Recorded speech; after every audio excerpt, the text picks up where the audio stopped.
ছেলেদের জীবনে ভয়ঙ্কর একটা প্রশ্ন, ছেলে কি করে?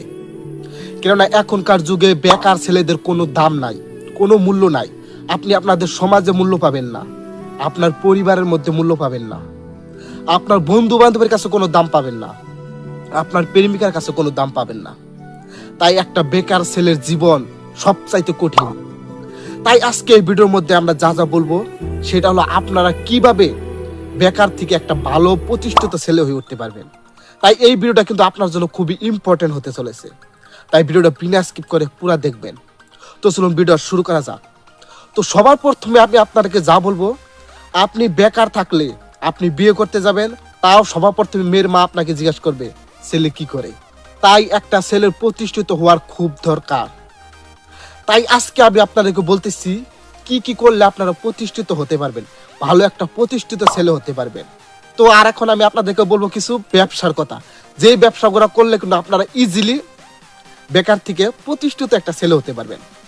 তো এক নাম্বার যে ব্যবসার কথা বলবো সেটা হলো গরুয়া ব্যবসা করতে পারবেন আপনারা। সেটা হলো হাঁস বা মুরগির ফার্ম করতে পারেন। এটার মধ্যে কিন্তু বর্তমানে অনেক আয় উন্নতি আছে, যেটা আপনারা 5 থেকে 10,000 টাকার পুঁজির মধ্যে কিন্তু করতে পারেন একদম ইজিলি।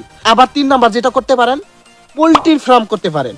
এটাও কিন্তু ছেলেদের জীবনে ঘরোয়া ভাবে কম খরচার মধ্যে ভালো একটা বিজনেস, এটাও কিন্তু আপনারা করতে পারেন। আর 4 নাম্বার যেটা বলবো সেটা আপনারা মাছের ব্যবসা করতে পারেন। মাছ কিন্তু আপনারা জানেন না, এখনকার যুগে মাছের অনেকটা রেট, অনেকটা ভ্যালু। আপনারা মাছের ব্যবসা করতে পারেন। আর 5 নাম্বার যেটা করবেন, আপনাদের যদি জমি জমা থাকে তাহলে কিছু সবজি আবাদ করতে পারেন। কেননা এখনকার যুগে কাঁচা সবজির অনেক মূল্য, যেটা করে কিন্তু আপনারা অনেকটাই সাফল্য অর্জন করতে পারবেন। তো আপনারা যদি এই কিছু কথা মেনটেন করে চলতে পারেন তাহলে কিন্তু আপনাদের জীবন আস্তে আস্তে পরিবর্তন হতে থাকবে। তাই আজকে আমি আপনাদের বেশি কিছু বললাম না, তো বলবো আরেকটা নেক্সট ভিডিওতে। তো আপনারা যদি সেই ভিডিওটা দেখতে চান তাহলে আমার চ্যানেলটা সাবস্ক্রাইব করে রাখেন। আর এই ভিডিওটা যদি কিছু আপনার যদি হেল্পফুল হয়ে থাকে তাহলে লাইক করে রাখবেন। ধন্যবাদ।